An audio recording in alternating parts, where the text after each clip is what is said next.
pažūtmuši šoļi. Domu skaļš neļauj noļi.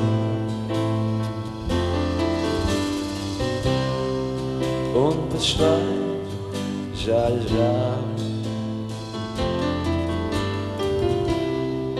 Aizliet steigā šovakar. Tu esi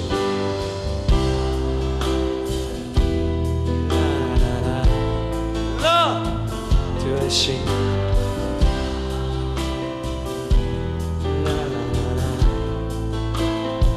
Tu esi mans draugs.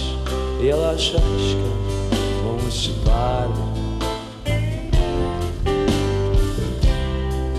Leju pūdo putnu šādi. Un paiestaigā ceļu. Klušiem soļiem aiziet kāds. Tu esi mans draugs.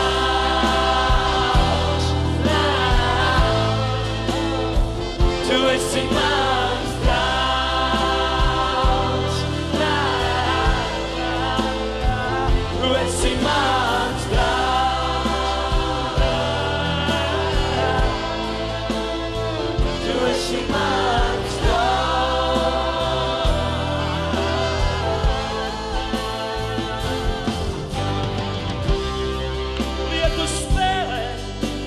bailes.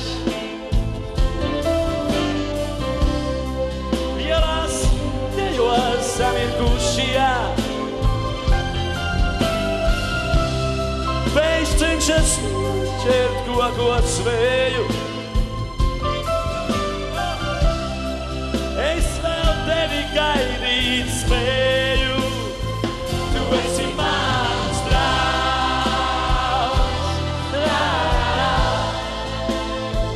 Tu esi mans draugs.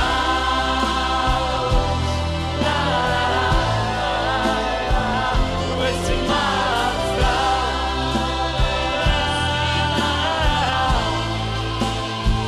Tu esi mans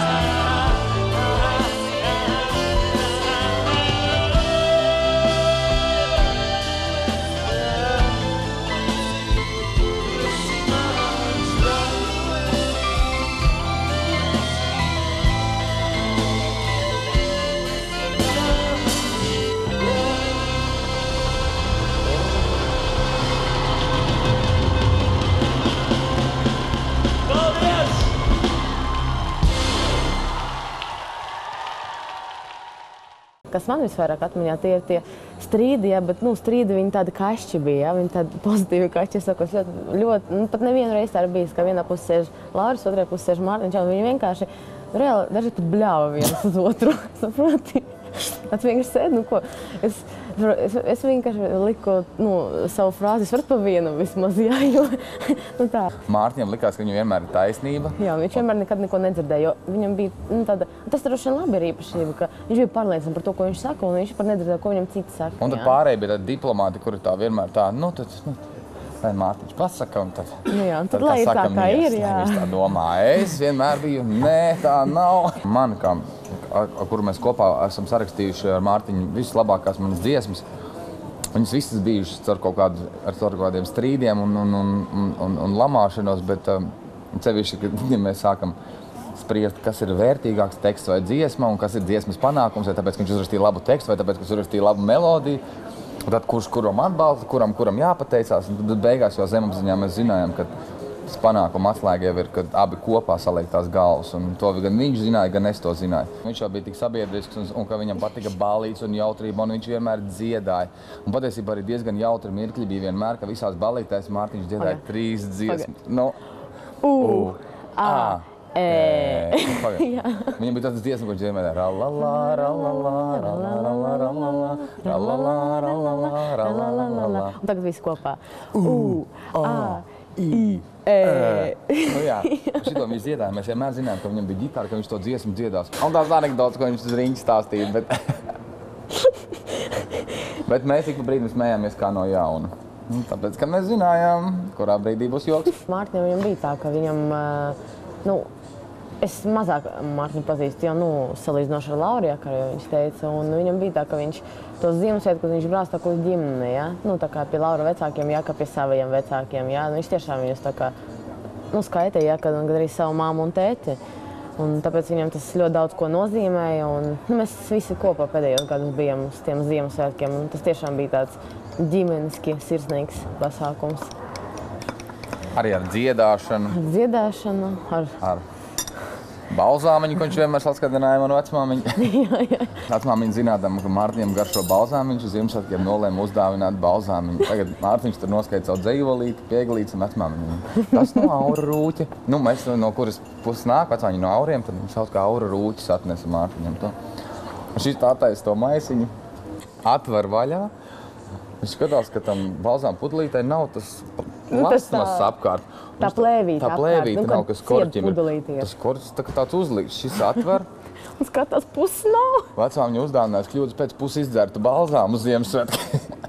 Mārtiņam ļoti patīk dzīvnieki, un viņš gribēja arī, nevis gribēja, bet, laikam gribēja, lai arī, piemēram, man ir kāds arī dzīvnieks mājās. Un tad tajā laikā viņi kopā ar Daci Pauli, kas bija mūsu menedžeri grupai Fly, tas bija sen atpakaļ, teica, ka, kad atnāc uz sarkano, ka tā jubileja, mēs te uzdāvināsim kaut ko tādu, baigi foršo, baigi tādu kaut ko. Es jau gaidīju kaut ko īpašu. Es jau domāju, kas tur būs. Kas tāds īpašs būs. Un es aizgāju un man uzdāvināja trusi. Es skatos, Jēzus, Marija, kur lai es to trusi lieku? Es neesmu nevienam neprasījis, ka man vajadzētu trusi, ne pat izteicis, ka tādu vēlēšanos, tādu garām ejot. Neko, es dabūju trusi. Un tad mēs pēc tam viņam Ziemassvētkiem uzdāvinājām 2 bruņurupucīšus, tādas maziņas. Un bruņurupušus sauca Lauris un Rūta? Viņš nosauca par Lauri un Rūtu tos bruņurupušus. Un tad viņš gāja uz veikalu pirkt to visu to ekipējumu tiem bruņurupučiem. Un tā pārdevēja saka, jūs gan laikam, draugi, ļoti mīl, ka jums šitos 2 uzdāvinājat. Tagad viņi ir tādi, bet viņi būs kā 2 šķīvi, kad izaugs lieli. Tas viņi neizauga tik lieli. Tāda mazliet palika.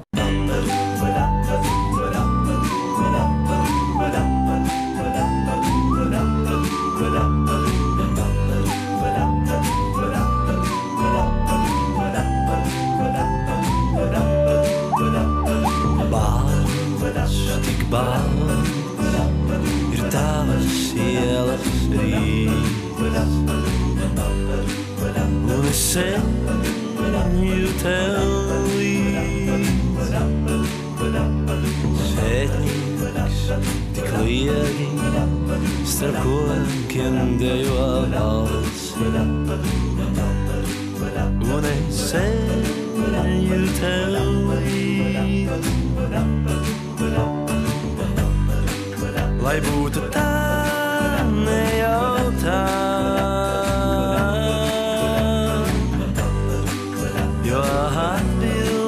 Ir tepat klusumā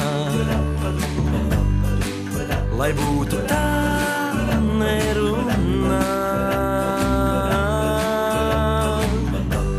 Mums noķertās divatā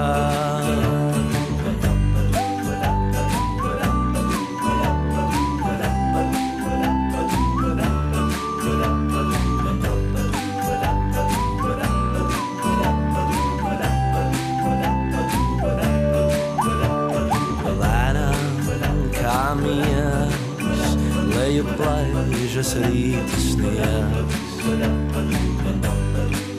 Un es eju tev līdz Laikam pa īstam Es kļūšu tev bīstams Un es eju tev līdz Lai būtu tā